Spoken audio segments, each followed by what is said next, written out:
you highlighted the convergence of these technologies and they complement each other, where blockchain can bring that security, settlement layer, trust layer. There's now the AI deepfakes and these videos out there. At some point, we're going to have to put those things date stamp on the blockchain to say, is this real? Where did it come from? 100%. In fact, the idea of provenance, where does something come from originally, is one of the major benefits of blockchain. You can prove its origination empirically.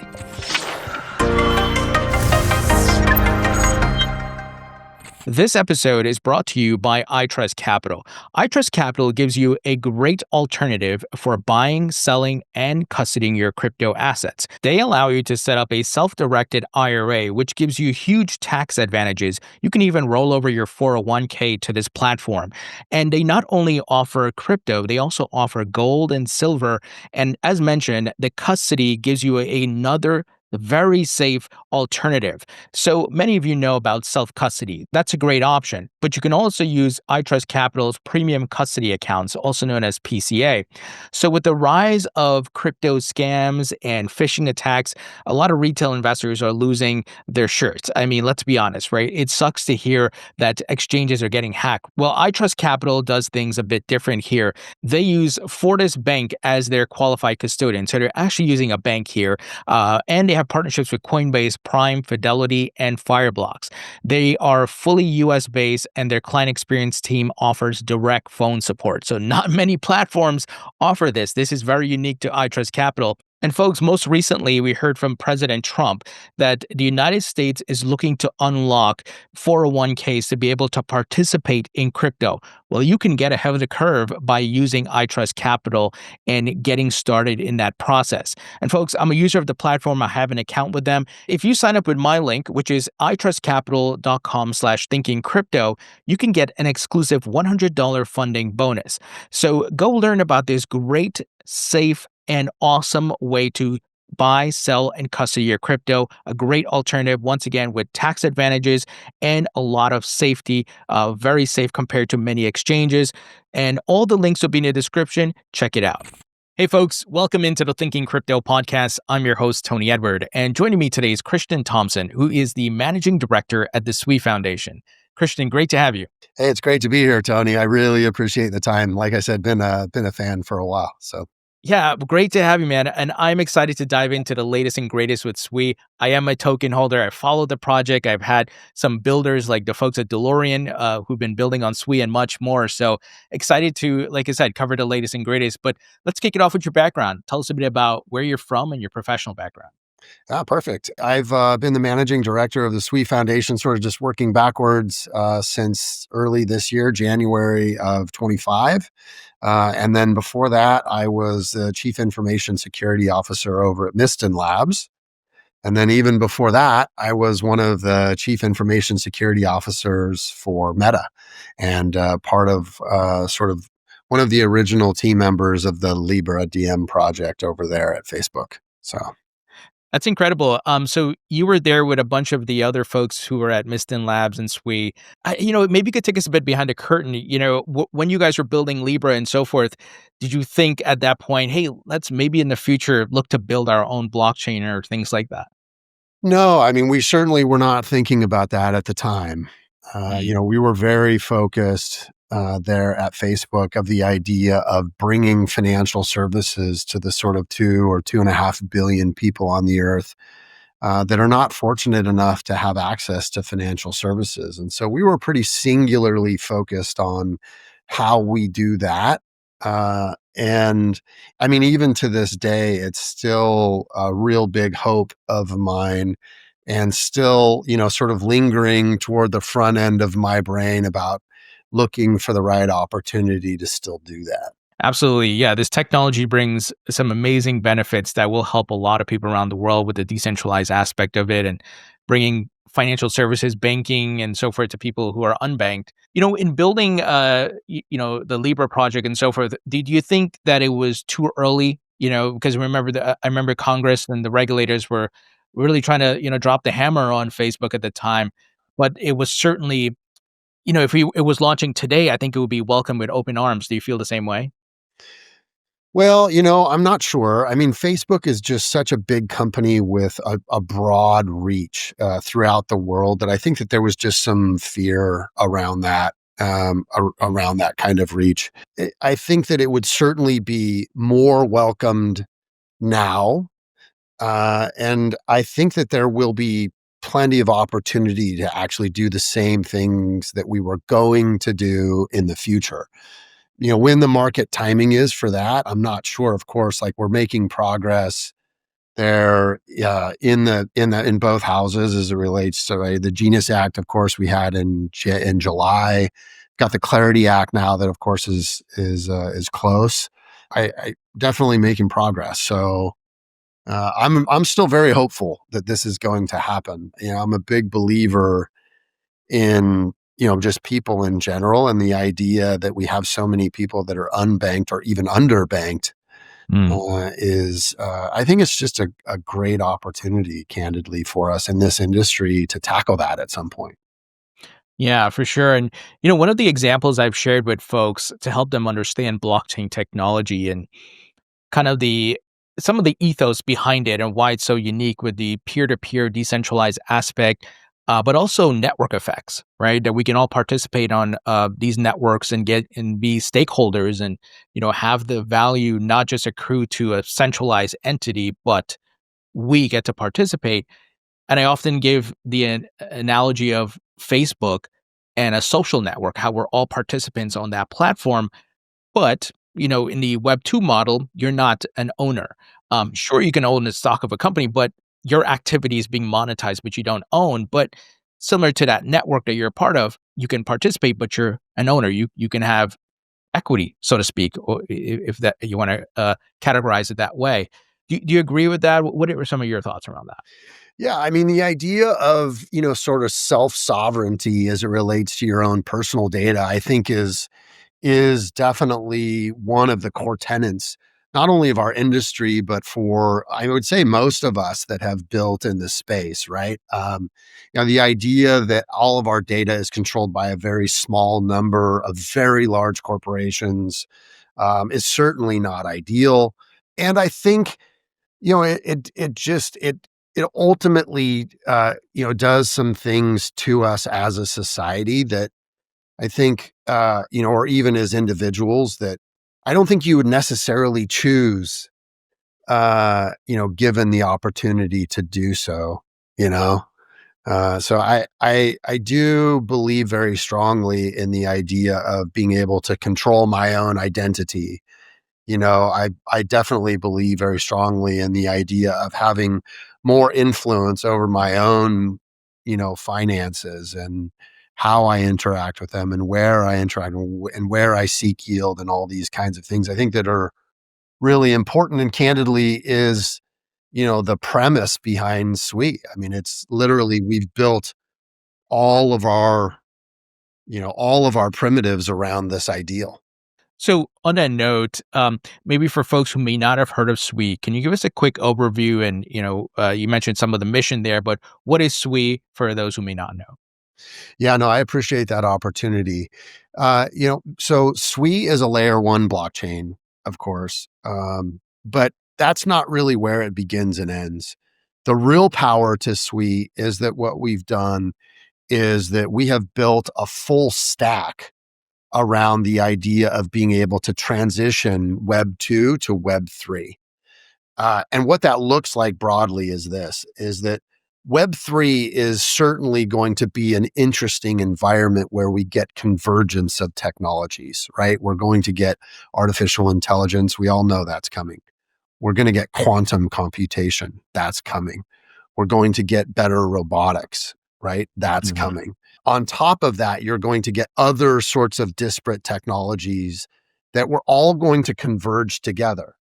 But the reality is the rails upon which Web 2 is currently ran won't support the kinds of like coordination that is required to allow robotics to converge with AI, to converge with crypto, to converge with sort of self-sovereignty around your own identity and how you manage all those pieces and parts. it's sort of like on the surface looks really easy to do, but it's actually quite complex to get all of those technologies to converge, to Mm, work well together, and to be complementary. And so what you have to have is like really intelligent coordination. This is what Sui is built for, is this intelligent coordination of really complex things. And so that's as a layer one, but then it goes like a little deeper. We've built other protocols on top of it. So you can't just have a layer one and be successful. It doesn't really work that way. You've got to also have things like storage on chain. You've mm, got to have access control on chain. Like you don't want your own personal medical data, as an example, being just out there for the world, right. right? But you do probably actually want it on a blockchain because that gives you the ability to open a gate to a medical provider, and then it allows you to close the gate. You probably want some of the same things for your identity, right? Like I want my identity to be able to be accessed to, as an example, like my mortgage provider. Like I want them to see that I am who I say I am. My credit rating is a certain thing, maybe that my income level is a certain way or whatever it is. And then once they're done performing whatever it is they're doing, there's no reason for that to have long-term access to that, right? They've now performed the task that I needed and I want to close the gate. So as an example, we have Seal that we've built as a protocol on top of Sui that Mm, provides for that. It provides for that access control. Another example, recognizing that not everything lives on a blockchain or even should live on a blockchain, sure. right? We've got Nautilus that we built. Nautilus is about taking information that is off chain, but validating it on chain so that you get a complete holistic view of all those pieces and parts. Walrus, as another example, Walrus is a protocol that we built that is the first decentralized storage on chain. Mm, One of the things that has happened in our industry is that, as an example, and this is a sort of fairly remedial example, but NFTs are actually, they're not stored on chain. They're stored off chain in some AWS or Google instance, right. which is all fine, well, and good until you stop paying the bill. And then they just like sort of disappear. You Yeah. know what I mean? So we've built Walrus as the first decentralized storage on chain. And then all of it is built in a language called Move. Mm, Move was a language that was created at Facebook. It was created, on purpose. We didn't do it because we were just bored sitting around wanting to create a new language. We did it because at Facebook, we served, call it 3 billion people per day. And the traffic requirement for that kind of scale is not inconsequential. And so we went through this process of looking at all of the languages that were available to us for Web3. And we quickly came to the conclusion that none of the languages that were available to us would actually support that kind of a scale. mm, And so we had a binary choice. It was like either we don't build in Web3 or we build the language that would support the kind of scale that we had. And we wanted to build in Web3. So we created an entire new programming language called Move and provided for within that language for the kind of scale that, that we needed. And that's why Sui is, purpose built for scale. It's purpose built for speed. It's purpose built, quite honestly, it's very inexpensive to run. This is the thing that we're excited about, is this full stack mm. that is purpose built for the kind of scale that we are at globally. I want to walk through an example because there's so many blockchains out there, and I want to make sure folks understand how companies can leverage Sui. I know some of this, but I want to make sure the audience grasp it. So let's say I'm Nike, right, and I want to leverage Sui to launch some NFTs and I don't know, tokenize some rewards and things like that. If I'm Nike, am I building a layer 2 on Sui, or is it on the L1 using some of the functionality you outlined?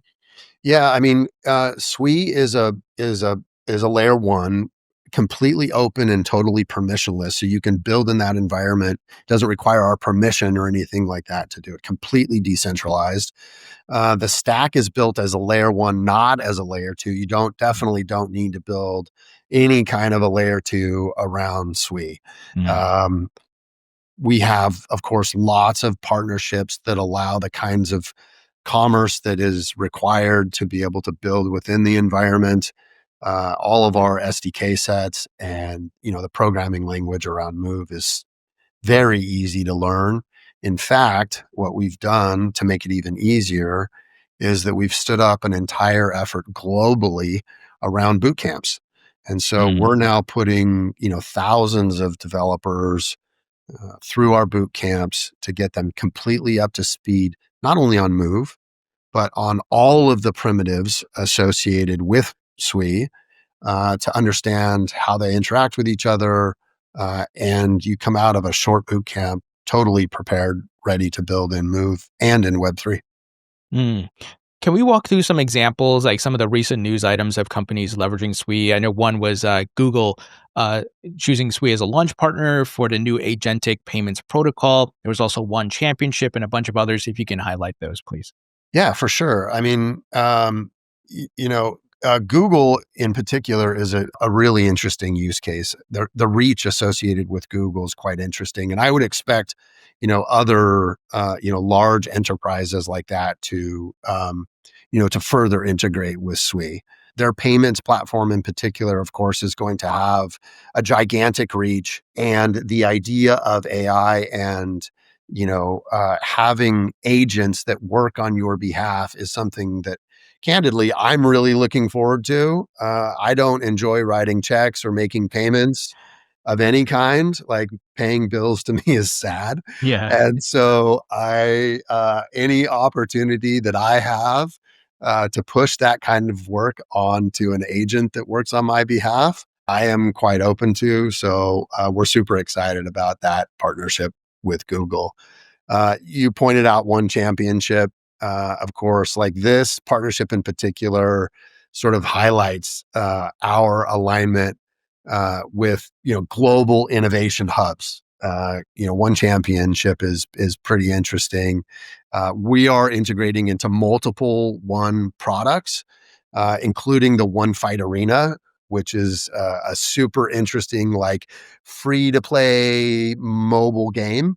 And so it's going to be really interesting. And that was built with Animoca and Notre Games. So that it's going to be definitely very interesting. And the purpose of that is really to give fans a new way to engage. It's definitely going to be a really interesting way for them to understand how rewards happened and how like phygital collectibles are collected and how it's how they combine with both digital and physical assets of one kind or another. So I'm super excited about that. It's definitely this particular partnership is pushing the envelope as it relates to these particular kinds of assets. So really, really interesting there for sure. Tell us a bit about the conversations you're having with these different companies and how they're going in the sense of, are they starting to grasp Web3 better? I know there's usually a runway, it takes time, crawl, walk, run, right? But do you see that they're now seeing the benefits of Web3? Because, the crypto industry has gone through its cyclical patterns. There's been FTX, Sam Bankman-Fried have overtaken the headlines sometimes versus the benefits of this technology, right? But it seems like the tide is changing here. And are companies more open and are they more accepting to, oh, we get it. We get what blockchain can do. We see how this can fit into our customer retention and things like that. Yeah, I mean, the opportunity there really, I mean, as you point out, is this epiphany, right? And you're right. It takes a little bit of time for people to understand what the value propositions are with any new technology that Yeah. comes around. And it takes, innovators ultimately to be able to sort of punch through that. Well, we've always done it this way. And so this is the way we're going to continue to do it, sort of like film or veil that exists with any technology. We're definitely seeing more and more adoption. We're seeing that adoption accelerate. we all come from a place where, we were at a Fortune 50 company, and that Fortune 50 company served some of the largest companies and countries, for that matter, in the world. And we actively engage them and will continue to engage them. And, some get it or have gotten it earlier than others. And candidly, for those companies that engage in meaningful ways, they're going to have a competitive advantage for themselves that their competition won't. Mm. It's going to, at some point, you know, people will get left behind and they're going to have to play catch up. And that's going to be interesting to watch on its own. But I mean, in general, I'm super excited about how the technology broadly is being adopted. And that would include not only companies, but governments as well. Mm. I mean, there's a lot happening in the space. Yeah, for sure. Christian, I have to ask, given, your background at Facebook and, you guys leveraging the Move language, have you and the folks at Sui and Miston gone back to Facebook, knocked on the door, hey, Zuck, we got this incredible blockchain.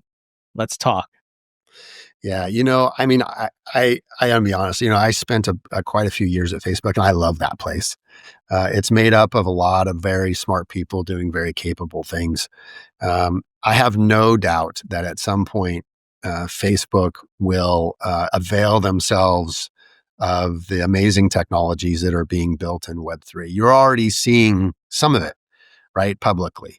You're Sure. seeing, a lot of effort in the AI space in particular as it relates to Facebook. The reality, as we talked earlier, is, these technologies have to converge.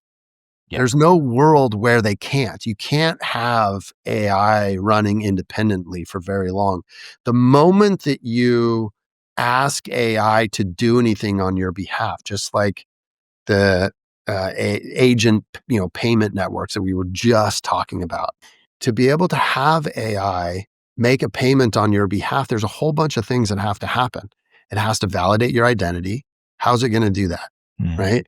It Yeah. has to have a method of payment. It can't do it just out of thin air. Right. Right? It has to have access to a bank account. It has to have access to a credit card or Venmo or some other method of payment or AI, or Google's new payment network. It's got to have some method to access payment. It's got to be able to have access to your account at wherever it is making a payment to. Sure. And then it's got to be able to do all the return stuff. And so it sounds super easy on the surface, but there's all this stuff on the background that has to happen. And it's got to be able to be done inexpensively because it's got to be done at scale. It's not going to be done just for you and me. It's got to happen for hundreds of millions or billions of people. You've got to be able to do it securely. You've got to be able to do it quickly. You've got to be able to do it inexpensively. And you have to be able to do it reliably, like at scale, globally. And that's not easy to do. Well, the good thing is that, you have like you highlighted, the convergence of these technologies and they complement each other, right? Where blockchain can bring that security, settlement layer, trust layer, and even policing, right? You mentioned AI. There's now the AI deepfakes and these videos out there. Yeah. At some point, we're going to have to put those things, date stamp them on the blockchain, right? To say, is this real? Where did it come from? 100%. In fact, I mean, you and I haven't talked about this, but at Facebook, I was one of a small group of people that were trying to tackle, this idea of deepfakes. And so the idea of provenance, where does something come from originally? Yeah. Is one of the major benefits of blockchain. You can prove its origination empirically. And so if you are consuming content of one kind or another, I mean, I believe very strongly that you should be able to understand from whom does this come and like when and where. I mean, this is an important sort of tenet of our industry, I think, broadly, along with a few others. Yeah. When you and the folks at Sui and Miston are thinking about Web3 adoption, I think I may know the answer to this, or it may be obvious, but I want to confirm like the intricacies and components. Are you thinking this is not account-based, but wallet-based, and it's more smartphone because majority of people have smartphones, even if they may not have a laptop? And are you looking to build certain apps or work with other apps that are out there to have all the things you mentioned: digital identity, banking, ownership of data, and so forth. Yeah, I mean, here's the thing for us, right? Is that over time, usability becomes more and more important, right? Because you move from the sort of like original techno crowd that is used to operating with sort of wonky interfaces because they want to just accomplish a thing. And then you move into, a subject, an area of the population that expects just a thing to work. Yeah. They don't want to mess about with a clunky interface or anything like that. And so that is one of the areas, not only, I mean, just where the industry is at, is that, with all the regulatory clarity that we're getting, the space is opening up to a much wider set of people. And with that, the demand will happen naturally where the interfaces have to be very seamless. And ideally, people won't even know that they're interacting with Sui or a blockchain or anything else. It'll just like happen in the background. The only thing I care about are the only thing that I care about as a user personally are going to be like, does it work? Yeah. Is it cheap? Is it expensive for me? Can I like count on it? Like, is it secure? Is it going to get hacked? Like these kinds of things, right? And if, as long as those things are there, I'm happy. And just, is it easy for me? Like, does it make my life better? And if the answer to those questions are yes, then it makes things just a lot easier. And so I do think that we are at this inflection point here where, we're the amount of companies that are building at the space is reaching another sort of precipice point where you're seeing major technologies start to integrate, begin to understand, recognizing that not all layer ones are the same, Yeah. recognizing that it actually takes a full stack to be able to deliver this stuff, that it's not just about one piece of the technology. It's not just about a layer one.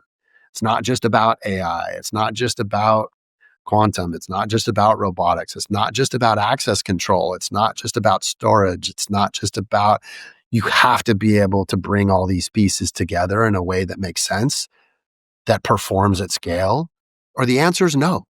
I'm so excited to see, especially let's say once the Clarity Act, the market structure bill is passed, what type of innovations come from, some of these Web 2 and traditional companies. Are you seeing kind of like a lot of folks holding off because there's not full clarity, or they're starting to dip their toes and test the waters?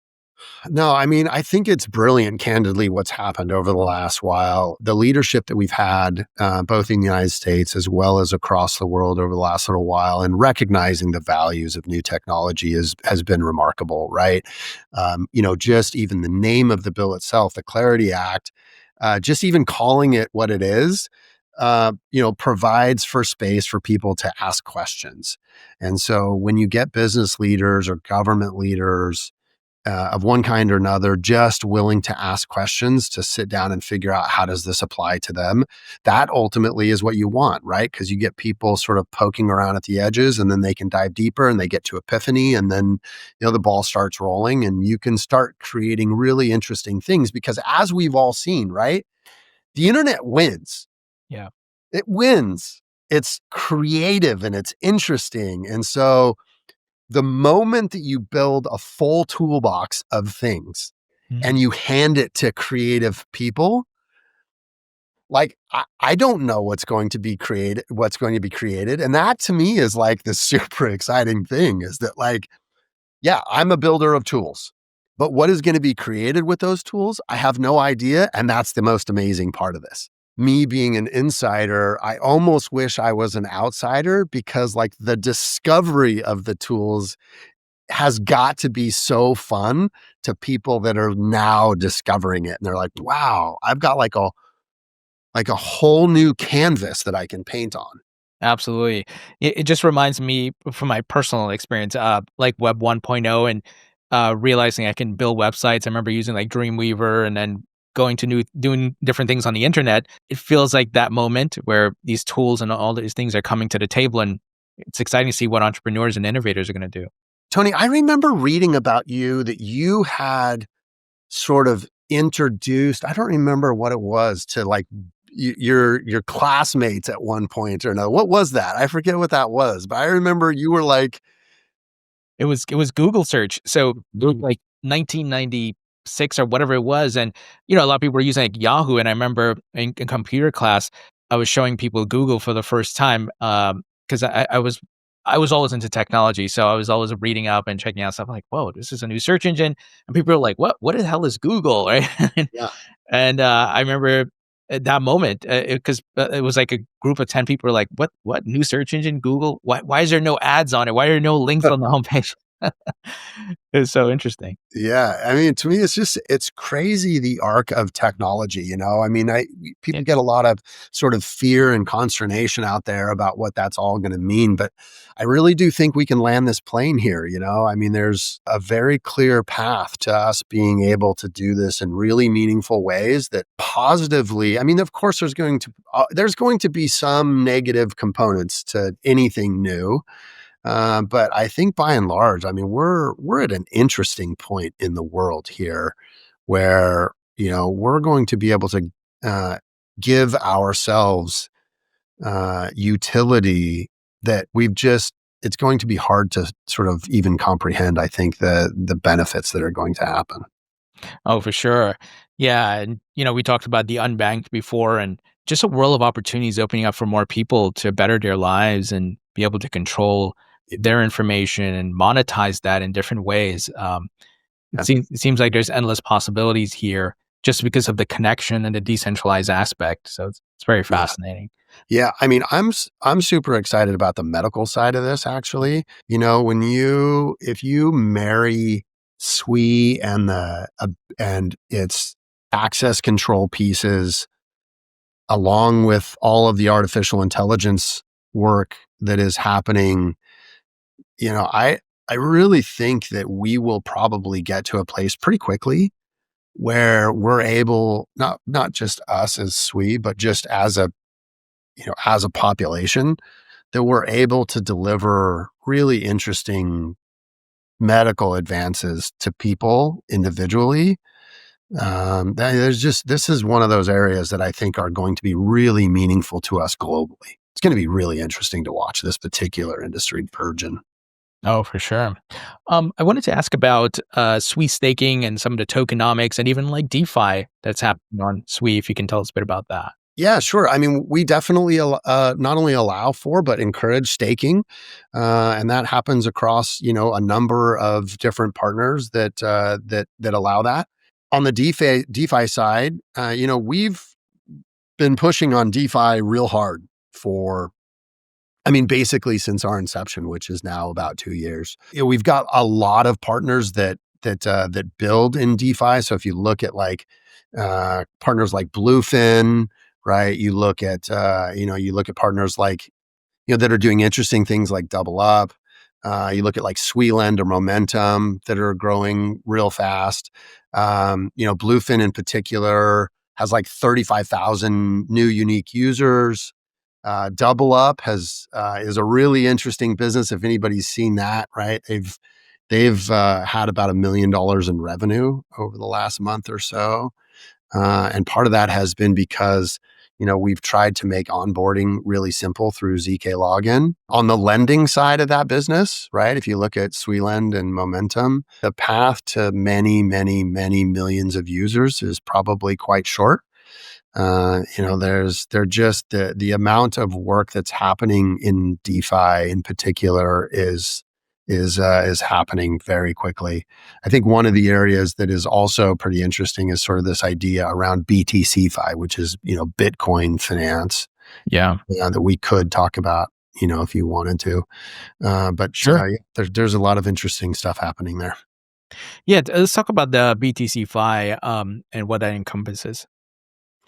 Yeah. So, one of the things I think for all of us that have been in this space for a long time is that, Bitcoin in particular has been this really interesting asset class, right? That we've all, I think, loved, but that has a kind of a limited utility, right? I mean, you can't really do much with it. You sort of just like sit on it and Yeah. hope that it grows. And that's great. But as far as like a performative asset, other than its growth, it's hard to find things that you do with it, once you own it. And so it's one of the things that we have been pushing on real hard is this idea of how do you take BTC, Bitcoin, and how do you make it more flexible? How do you make it more performative? How do you do things with it? Like being able to, repatriate. Like how do you get a loan against your Bitcoin? How do you lend out your Bitcoin in a way that gives you yield? How do you do these kinds of things in a way that is really interesting, that has a bunch of utility for people? And how do you do that at scale? So it's been something we've been pushing on for a long time. We're super, we've got a huge amount of our TVL that is in Bitcoin now. Mm. I think it's like 25%, something like that today. I'm sure going to grow over time. Oh, for sure. So I think that's a good segue into a recent update at the end of September about Sui's ecosystem security expansion initiatives. Can you tell us a bit about that, what it encompasses, and so forth? Yeah, I mean, on the security side, right? I mean, I was one of the CISOs over at Facebook. A number of our founders are, professors actually of security. Mm. And so security for us has been built into the system since its inception. We are going to be the first layer one whose wallets are quantum safe. Mm.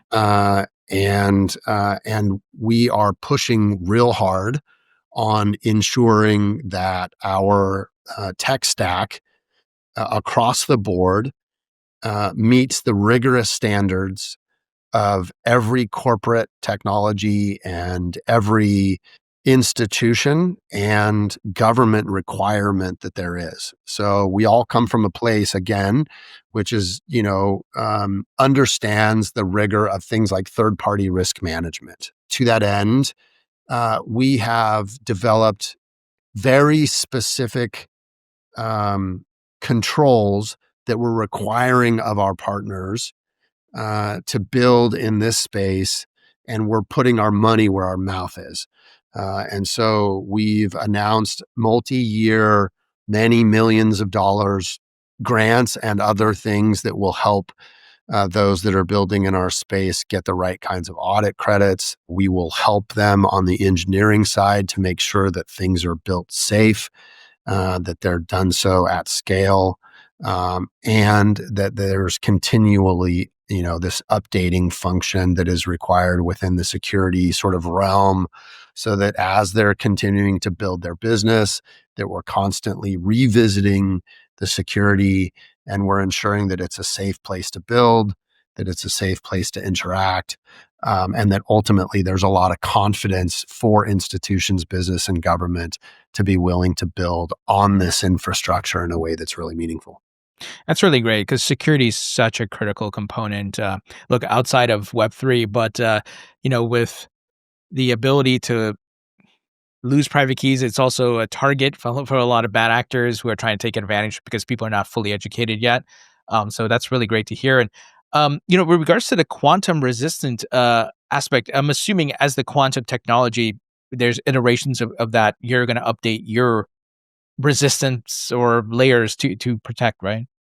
Yeah, I mean, we've put a lot of effort into this particular thing, right? We've got a number of people that are specialists in cryptography and such. Even so, I mean, I don't know if you've had an opportunity to meet Kostas, who's one of our founders in particular, but he was one of the authors of the cryptography associated with WhatsApp.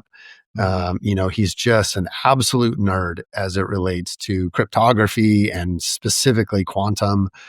We built an entire team around it. We've spared no expense to find the very best minds in the space because we believe that security is one of our edges. It's Sure. one of the things that we're good at. It's one of the things that we have proven at scale at Facebook, right? And we're going to continue to push on that in a really meaningful way. I mean, it's critical, we feel like, to our success. Oh, absolutely. I wanted to get your thoughts on decentralized social media, given, your background at Facebook, of course. And there's been some folks who built stuff like Farcaster, Mm. but it doesn't seem to be, at least for me, the appeal to go on those platforms. I still prefer Facebook or Instagram. Maybe it's because the incentive's not there, but do you think there's not necessarily going to be a decentralized social media, but maybe one that's pseudo decentralized with blockchain integrated? So, we talked about where does content come from, date stamp, the origin, who published it, and so forth. That's the future. Of course, I'm a little biased because I come Sure. from this place, right? So, I'll state the biases there sort of to start. I think that competition is always a good thing. Small Mm, competition, big competition, because it creates a forcing function for the bigger folks to actually do things that are very meaningful to their user base. And so, with that, I also have a lot of belief that over some time, those forcing functions will produce adoption of Web3 technologies that we all believe in. And I believe that those areas will be in areas like provenance that we talked about earlier. I believe that they will be in some amount of being able to monetize your own data. mm, I believe their business model will, migrate to something that is maybe, or at least hopefully, a little less I own your information to a little more you own your information and we want to allow you to monetize it. I think anytime you give people real opportunity is never a bad thing. There's a lot of smart people at the socials, and this isn't just Facebook or Instagram. I mean, I'm talking about mm, Snapchat and yeah. X and other places. Even bigger like Microsoft and the Googles of the world, right? I mean, as they're listening here, I know they listen to you, Tony. I encourage them to reach out to us, any part of those organizations, because we're always looking forward to talking with more parts of their company and helping them migrate to these kinds of technologies that will ultimately benefit them. It'll benefit their users. And then ultimately, it's also up to the users, right? The users have to ask for it. So as people are watching this, I mean, it's never a bad thing to reach out to your own, social media providers of one kind or another and ask them, tell them that you want these things. It's useful. With the opening up of clarity and for the market, do you anticipate a lot of brands are going to create their own tokens, and the users can earn those tokens and it can trade in the open market, similar to kind of like NFTs, right? Yeah. But going back to these Web2 companies, let's say Facebook, they create their own token. The more you post, the more you earn. Maybe you stake it. It trades in the open market. Maybe Facebook forms a partnership with Starbucks and other brands, and yeah, I can go spend a token there and that type of thing. Yeah. I mean, I think the idea generally of tokens representing a thing or even like collectibles and that are a super interesting way for businesses to engage people, right? For areas like loyalty, as an example, these are super interesting use cases that allow business to engage with their users on a one-to-one basis in a way that they just could not do. In the past, of course, with things like loyalty, you've had to build these sort of constructs where one rule applies to many. Mm, You do not have to do that with Sui. And the way that we've built our smart contracts or the way that the smart contract can be built, you can have a lot of if, ands, or buts.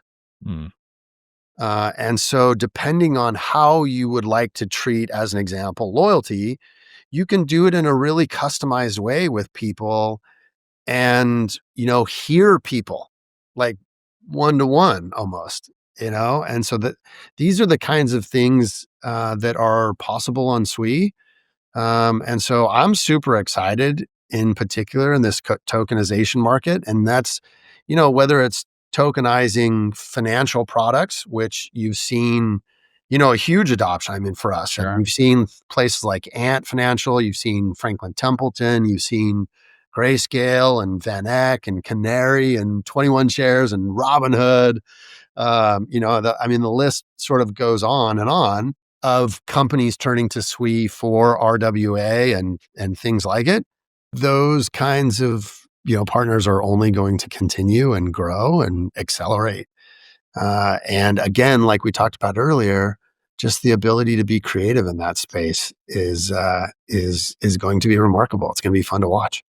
Yeah, I'm excited to see Web3 blossom and the innovation and the creativity and see what folks come up with. It's just an exciting time to be in the industry and to see this technology, ready for mass adoption.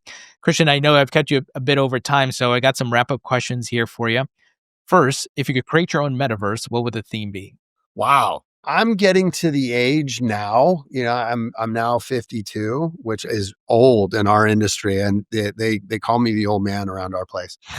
Um, yeah, I think if I were to create a metaverse of my own, it would literally, I would think the theme would be around ultimately treating people well.